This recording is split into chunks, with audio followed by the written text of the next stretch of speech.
केशव गुप्ता जी, हरियाणा से। महाराज जी, आपके चरणों में कोटि कोटि प्रणाम। महाराज जी, मेरे मन में बड़ी दुविधा व अनिर्णय की स्थिति रहती है। मन में अशांति रहती है। मन सांसारिक सुखों की तरफ आकर्षित रहता है। ज्यादा से ज्यादा नाम हो मेरा, सुखों की तरफ रहता है। मन ये मन सबका भयभीत रहता है, रहता है। तुम्हारा ही नहीं, ये सबके मन की यही दशा रहती है। इसी दशा से तो उठाने के लिए अध्यात्म मार्ग है। मन को इसी दशा से उठाना, ये सबका। दुर्वासना मम सदा परिकर्षयन्ति। दुर्वासना सदा मेरे मन को खींचती रहती है। दुर्वासना के द्वारा वो सुख ढूंढना चाहता है। ये दुर्वासना ही है, देह का अभिमान रख करके मेरा नाम हो जाए, मेरी कीर्ति हो, या मुझे मनचाहा भोग मिले। ये तुम्हारी नहीं, पूरी सृष्टि के मन की बात है। इसी दशा से केवल अध्यात्म उठा सकता है, दूसरी कोई बात नहीं है। अगर हम अध्यात्म मार्ग का अनुसरण करें तो हमारे मन की दशा अध्यात्म की भूमिका होती है। जैसे जैसे भूमिका के ऊपर आप चढ़ते चले जाएंगे, वैसे वैसे, जैसे नीचे, आप नीचे पे ऊपर क्या आनंद है आपको पता नहीं। जब ऊपर जाओगे तब नीचे का लघु लगेगा ना, तो अपने आप छूट जाएगा ना। अगला कदम जमते ही पिछला उठा करके आप आगे बढ़ सकते हैं। अब हमारा अध्यात्म में प्रवेश ही नहीं है, तब दुविधा बनी रहती है। और जब तक दुविधा है तब तक सुविधा की मांग रहती है, और सुविधा की मांग ही हमारी दुर्गति का कारण बनता है। आप देख लो, अगर इतने रुपए हो जाए तो मेरा बहुत बढ़िया काम चलेगा। तो कैसे हो जाए? तो बोले भाई चाहे जैसे हो, इतने रुपए चाहिए। और वो निकल गया धर्म के मार्ग में। फिर वो फंसते फंसते ऐसा फंस गया कि जो सोचा था वो तो कुछ हुआ नहीं, उल्टा ही उसको दंड भोगना पड़ा, नाना प्रकार के कष्टों को। तो मुझे लगता है अध्यात्म मार्ग का अनुसरण किया जाए तो हमारे मन की ऐसी स्थिति हो जाएगी कि जो वास्तविक सुख है, उस सुख का अनुभव करते हुए अपने कर्तव्य कर्मों को करता रहे। अगर आप ठीक से चलोगे तो चाहो या ना चाहो आपका यश हो जाएगा। आप ठीक से चलो, धर्म से चलो, तो आप ना चाह करो तो भी आपको यश प्राप्त हो जाएगा, सुख प्राप्त हो जाएगा। आप चाहो या ना चाहो, अधर्म करोगे, पाप करोगे, तो आज नहीं कल ऐसी निंदा होगी, ऐसे दुख में फंस जाओगे कि निकल ही नहीं पाओगे। मान लो जब तक आपके पुण्य साथ दे रहे हैं तब तक पाप कर रहे हो, और आप अच्छे लग रहे हो कि बढ़िया, कोई नहीं जान रहा, बड़ा खुशहाल जीवन है। और जब पुण्य खत्म हुए और आपका वर्तमान का किया हुआ पाप और जो जमा हुआ पाप, वो दोनों जब मिलेंगे तो ऐसी कालिक पुत जाएगी, कोई पहचानेगा ही नहीं कि तुम हो क्या चीज। आंख उठा के देख लो, बड़े बड़ों के देख लो ना, आंख उठा के खुद देख लो। शिक्षा यहाँ खुद मिल रही जगत में, आप देख लो ना आंख उठा के ऐसे। और फिर कोई देखने वाला नहीं। क्या हुआ? कुछ ऐसा हो गया जिससे सारे सुकृत नष्ट हो गए, सारे पुण्य नष्ट हो गए।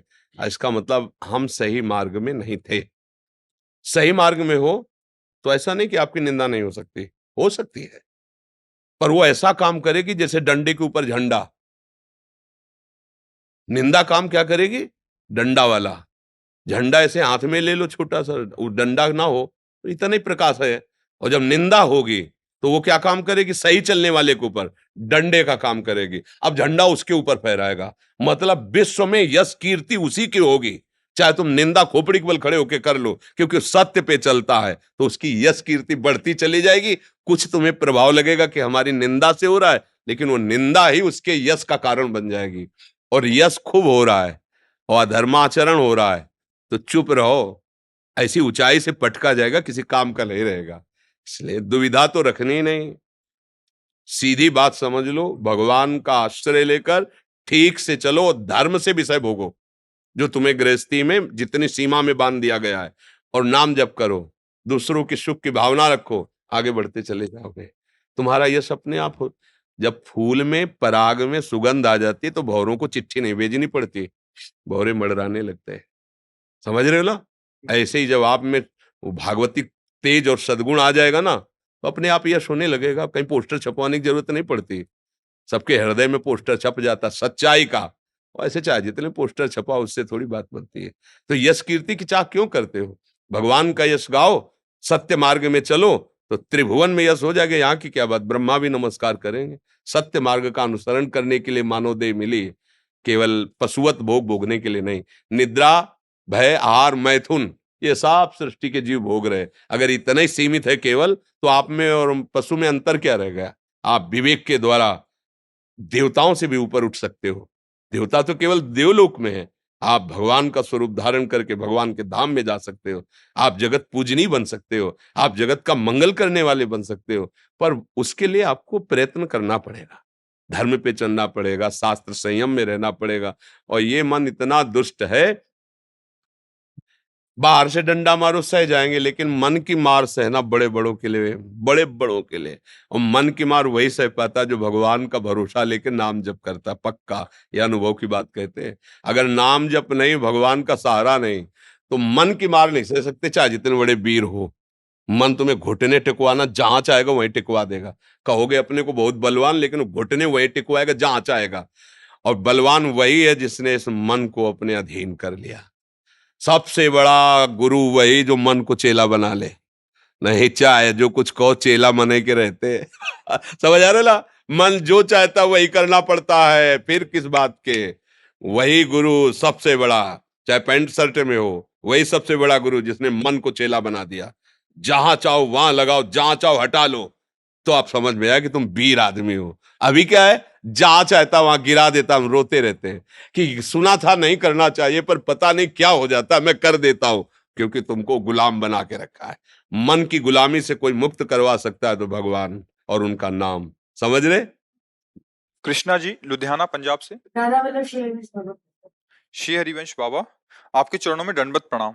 बाबा, बुरी संगत या बुरे बच्चों से कैसे बचा जाए? उनसे हम दोस्ती न करें, लड़ाई भी न करें, उनसे दोस्ती न करें। उसे शब्द कहते हैं उदासीन। जो अवगुण निंदनीय आचरण करने वाले जन हैं, उनसे हमें द्वेष भी नहीं करना और मित्रता भी नहीं करनी। तो उदासीन अति रही गोसाई। उदासीन को तो हमारा उनसे कोई मतलब नहीं है।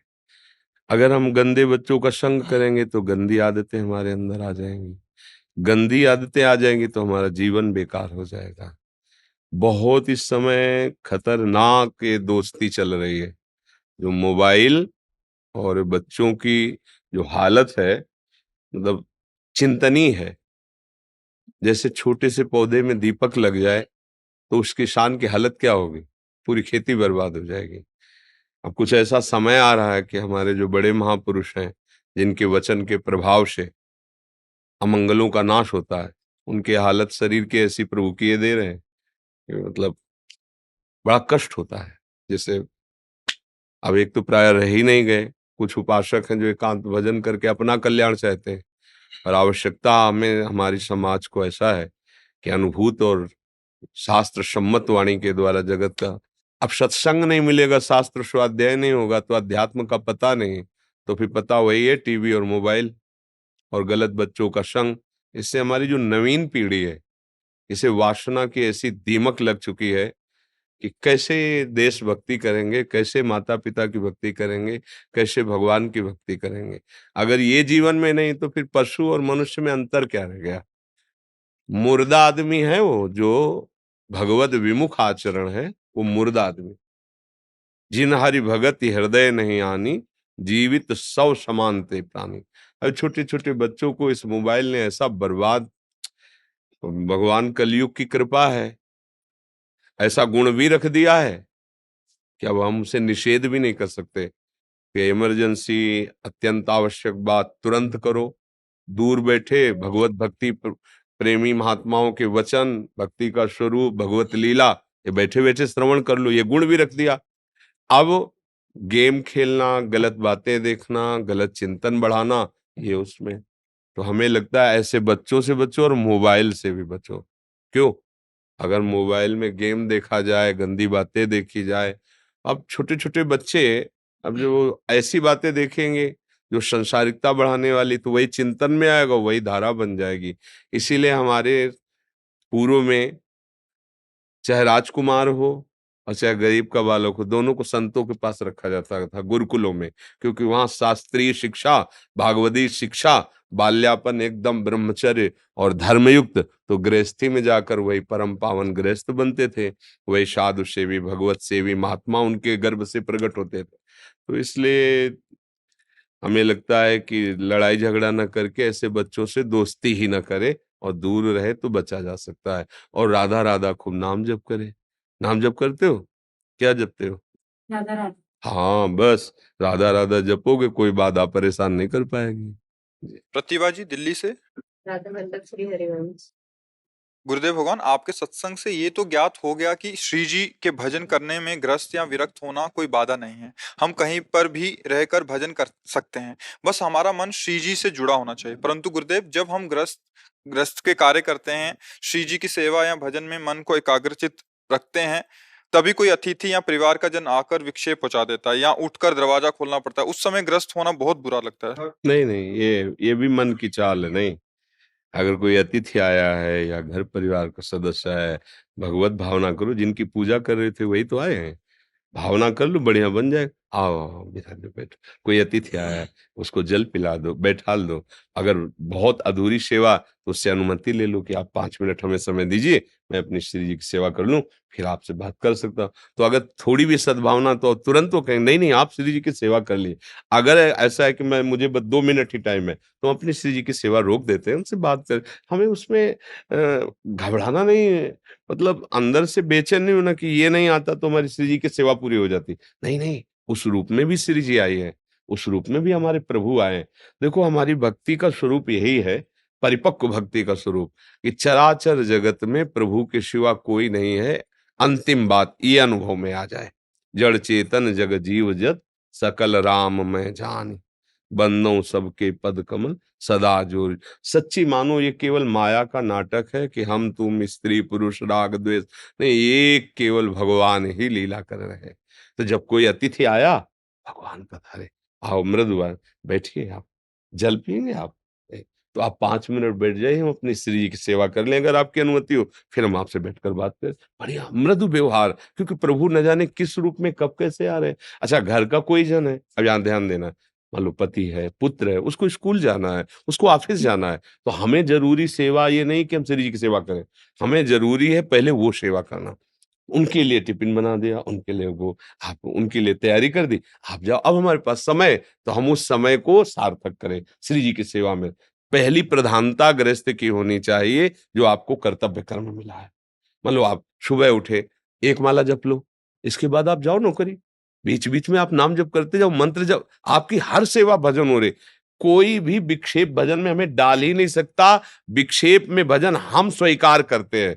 ये आदमी विक्षेप है, ये बात विक्षेप है, वो हम स्वीकार करते हैं। नहीं, कोई हमारे भजन में विक्षेप, भजन कोई छोटी-मोटी चीज नहीं है।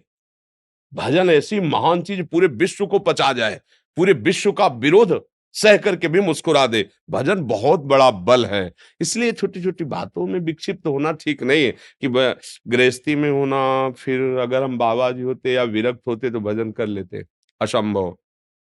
भजन कोई खिलवाड़ नहीं है। अगर तुम गृहस्थी में नहीं कर पाए तो विरक्ति में नहीं कर पाओगे। बात समझ लो। अगर भजन जो परिस्थिति तुम्हें दी गई है और उसमें भजन कर लिए, तो आप चाहे विरक्ति हो चाहे गृहस्थी हो, हर परिस्थिति भजन में रहेगी। और जो ये सोचता है कि कोई एक कमरा मिल जाए, एकांत बैठ जाऊं, ऐसा करूं, तो हम मान गए।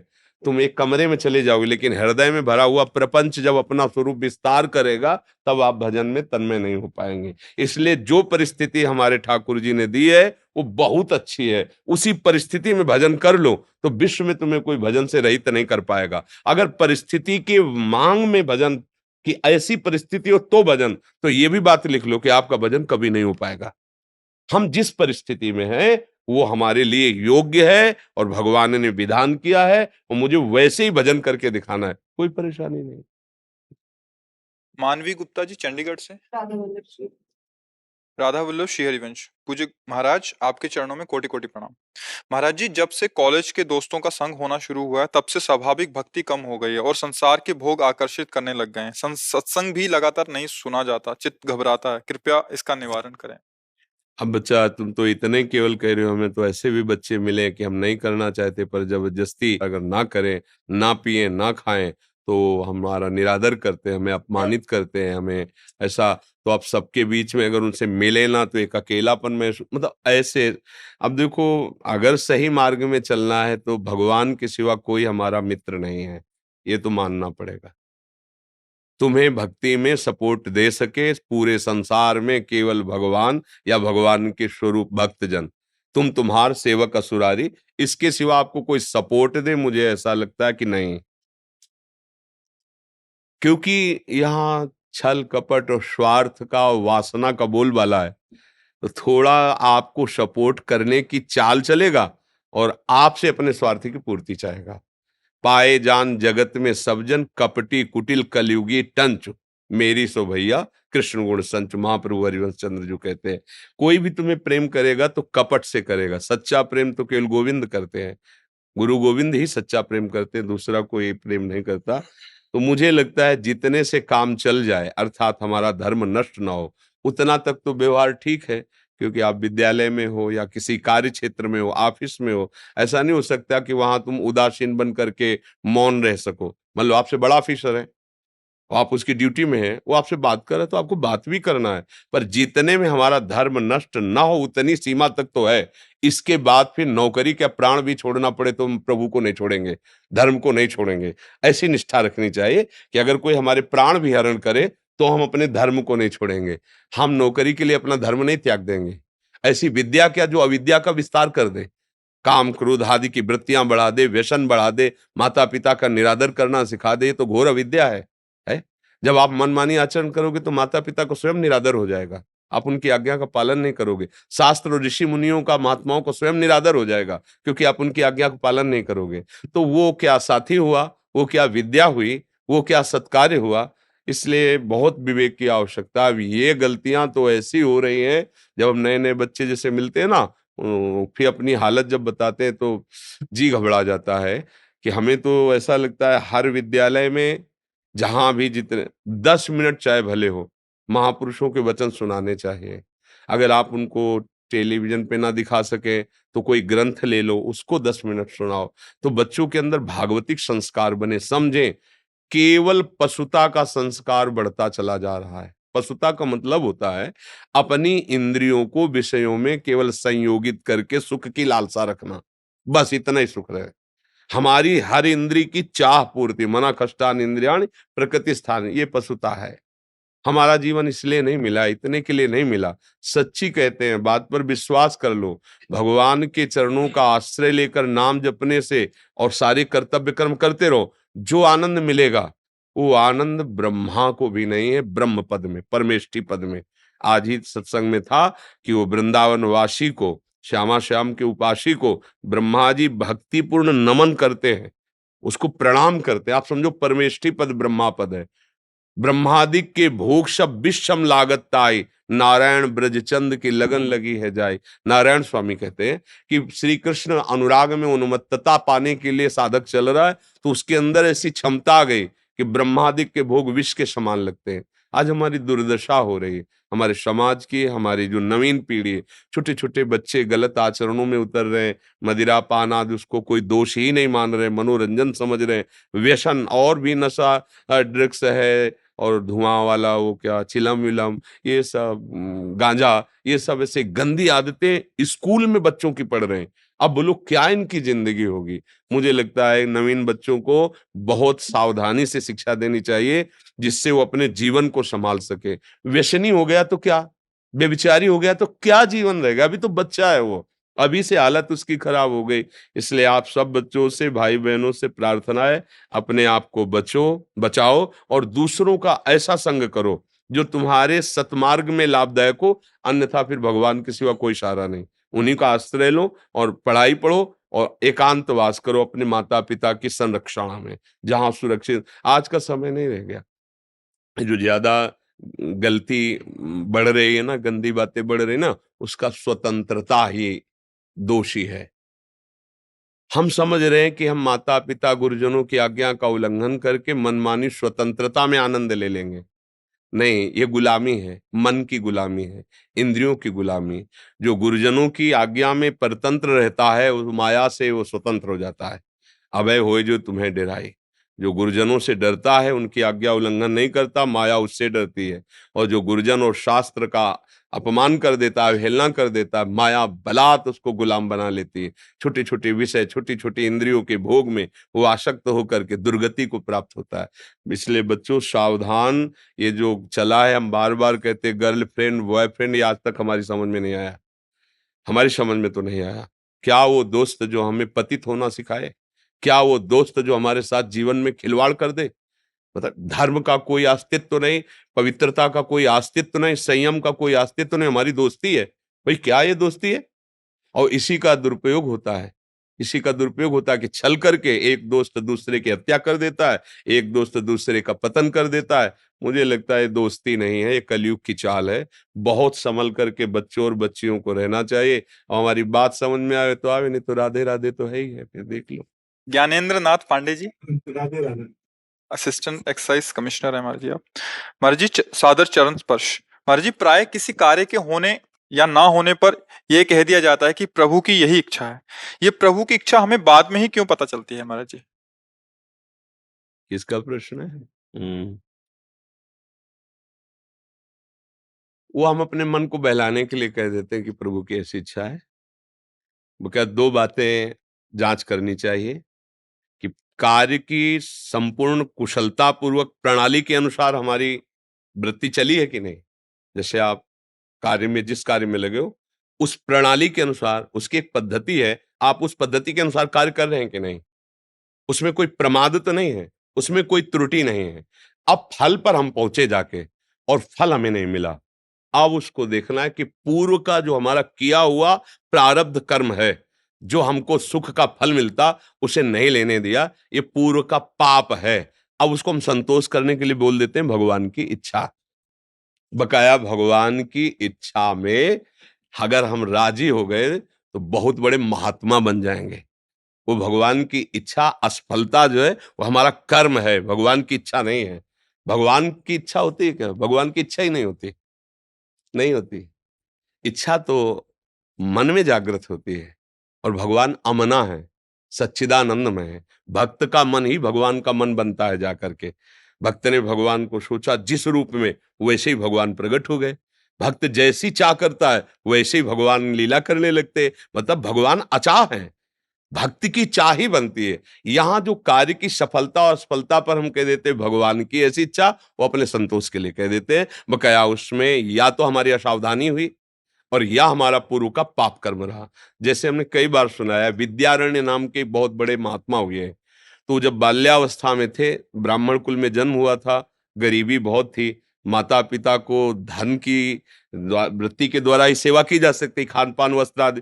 अब उनको एक उपाय सुझाई दिया कि अगर गायत्री का अनुष्ठान करें तो माँ भगवती गायत्री सब कुछ देने में समर्थ है, और वो हमें धन देंगी और हमारे माता पिता का भरण पोषण होगा।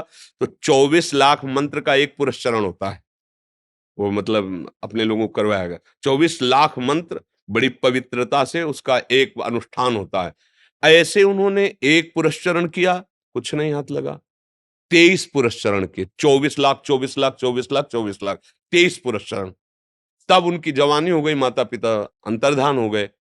तब उन्होंने संन्यास लिया। जे ही संन्यास लिया तो आद्याशक्ति भगवती गायत्री जी प्रकट हो गई, और उनका अब तुम देवराजेंद्र का पद भी मांगो तो तुम्हें दे सकती है। तो उनका माप तो सन्यासी हो गया हो, आप अभी तक क्यों नहीं आए? तो उनका 24 तुम्हारे ऐसे महाअपराध थे पूर्व जन्मों के कि तुम्हारे भाग्य में कोई भी सांसारिक सुख। अब तुमने 23 पुरस्चरण किए, वो खत्म हो गया, और सन्यास लिया और 24 हो गया, वो खत्म। अब तुम मांगो तो देवराजेंद्र का पद भी तुम्हारे। बोले अब तो जरूरत ही नहीं, क्योंकि सन्यासी हो गया। वो बहुत बड़े महात्मा हुए। इससे हमें पता चला कि हमारे प्रयत्न को विफल करने वाला हमारा ही कोई पूर्व कर्म है जो हमको नष्ट कर रहा है। अगर हम भजन करें, ये ऐसा भजन कर्म है जो पूर्व के कर्मों का विनाश कर देता है।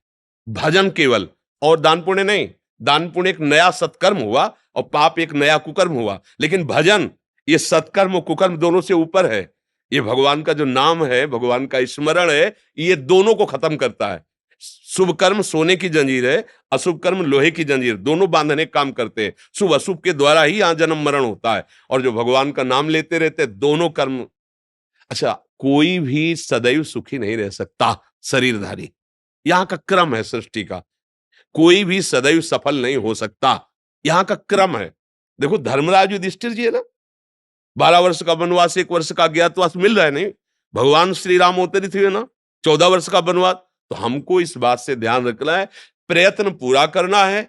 अगर फल हमें उसकी नहीं प्राप्ति होती तो हमें निराश नहीं होना, उदास नहीं होना, फिर प्रयत्न करना है। क्योंकि हमारा पूर्व का कोई कर्म ही हमें, कौन काहू के सुख दुख कर दाता, निज कृत कर्म भोग सुन भ्राता। तो बोले भगवान की क्या आवश्यकता है?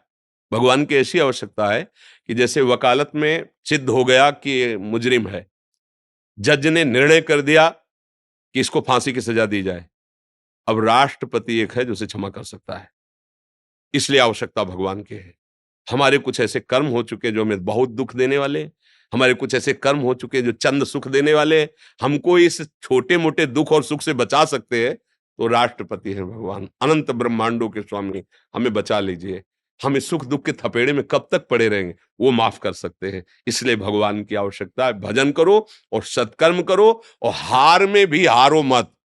एक बार हारे हो, दो बार हारे हो, तीन बार हारे हो, हमारा अविनाशी स्वरूप हम जीवन भर प्रयास करेंगे और एक दिन सफल हो जाएंगे। कितना हमें परास्त कोई करेगा, समझ रहे हैं आप? और भगवान की इच्छा मानकर हम संतोष कर लेते, वह क्या भगवान की उसमें इच्छा नहीं होती, या तो हमारी कोई त्रुटि होती है या हमारा पूर्व का कोई पाप होता है जो हमें निर्णय ठीक नहीं मिलने दिया। ये हाँ जी, कुछ भक्तों ने आपके श्रीमुख से नाम चाहा है हाँ, महाराज। राधा राधा राधा वल्लभ श्री हरिवंश, और जो गुरु जी ने दिया है, खूब श्रद्धा पूर्वक नाम जप करो। नाम बहुत बड़ा अमृत है, बहुत बड़ा बल है। पर शराब पीना, मांस खाना, पराई स्त्री से या पराये पुरुष से व्यभिचार करना, ये सब गंदी आदतें रहेंगी तो केवल आप सुनोगे, सुना दोगे, आचरण नहीं पवित्र होंगे, आपका काम बनेगा नहीं। जिस कार्य के लिए मनुष्य जीवन मिला है वो कार्य नहीं बनेगा, पक्का समझ लीजिए। शुभ गति व्यभिचारी की नहीं होती, व्यसनी और दूसरों के मांस खाने वाली की बुद्धि में ऐसा निर्णय नहीं होता कि दूसरों का मंगल सोच सके। एक वो भी जीव है, जैसे हम अपने शरीर को प्यार करते हैं ऐसे हर जीव प्यार करता है। हम दूसरे को मांस खाएं और मदिरा पिएं, व्यभिचार करें और सोचे अब हमें कोई आशीर्वाद दे दे कि हम सदैव इंद्र की तरह सुखी बने रहें, बिल्कुल बेकार की बात है। चाहे आप भाग के देख लो, दौड़ के देख लो, कर्म तुम्हारा बख्शने वाला नहीं। चाहे जिस तीर्थ में चले जाओ, चाहे जिससे आशीर्वाद ले आओ, कर्म तुम्हारी धज्जियां उड़ा देगा। वो कर्म एक बहुत सुव्यवस्थित विराजमान हो जाता है। जैसे हम बोले ना राधा, अब ये विराजमान हो गया। जैसे अमेरिका में अभी बात हो रही है, तो आप मिलाओ, जैसे स्टेशन पे ले नहीं, लखनऊ, तो गाना बज रहा है लखनऊ में, सुनाई तुम्हारे गांव में दे रहा है। मतलब वो शब्द आकाश में गया और यंत्र ने उसे पकड़ के आपको सुना दिया। तो ऐसे कर्म आपने अभी किया, कोई नहीं जानता, वो विराजमान है। और जहां वो आया फिर तुम्हारी ऐसी तैसी करेगा, किसी से सपोर्ट की जरूरत नहीं है। वो बहुत बलवान कर्म होता है, अपने आप धज्जियां उड़ा देगा तुम्हें, और किसी के नहीं कि भाई हम इनको दंड दिलवाएंगे। वो पर्याप्त है वो दंड देने के लिए। छुपा लो तुम, ऐसे छुपा के मारेगा, बता भी नहीं पाओगे, ऐसी जगह मारेगा वो। इसीलिए कर्म से डरो, गंदे आचरण मत करो। ये जो मदिरा है ये बुद्धि को भ्रष्ट कर देती है, आपको समझ में नहीं आता है। ऐसा लगता है कि हम बहुत मस्त हो रहे हैं। मस्ती देखनी तो आओ, राधा राधा बोलो, पवित्र भोजन पाओ, दूसरों को सुख पहुंचाओ, हृदय शीतल रहेगा। हम एक बार ऐसा करके देखो, तुम्हारे सामने सुंदर भोजन आया हो और कोई भूखा आदमी फुटपाथ में बैठा हो, आप वो भोजन उठा के उसको पवा दो और आप भूखे रह जाओ, फिर देखो आपका हृदय कैसा कहता है। जीवन भर तुम अच्छे अच्छे पाते रहो, ऐसा सुख नहीं मिलेगा जैसा सुख उस दिन मिलेगा जब किसी भूखे को पवा दोगे अपना हिस्सा, और आप भूखे रहोगे, तो आपके हृदय में जो शीतलता आएगी ना, वो पैसे से और भोजन से नहीं आएगी। मतलब परहित का कार्य और भजन, ये भगवान को बहुत जल्दी प्रसन्न कर लेता है। और मालिक प्रसन्न हो गया तो फिर दुर्लभ क्या रह गया है।